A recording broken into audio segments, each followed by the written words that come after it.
How to use the Chatgpt free plan. If you're new into using Chatgpt, let me show you the way that you can access the free plan of it.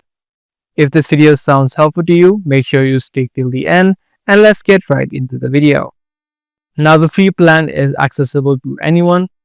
As soon as you create an account of Chatgpt, you will have the access to the free plan.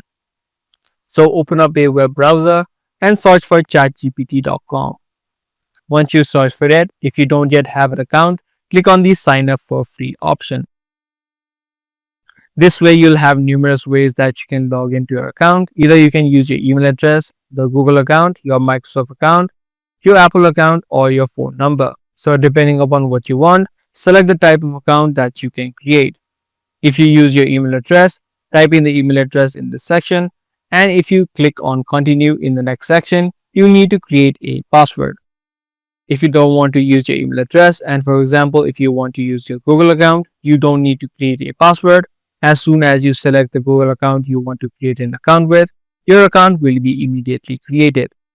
Similar for Microsoft and Apple as well, but in case you're using a phone number, you will need to create a password.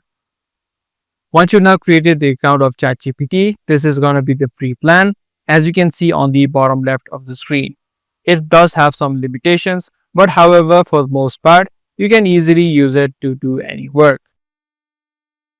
So that's all there is for this video. I do hope this guide video was helpful to you. If it was, be sure to subscribe, share, and also give this video a thumbs up.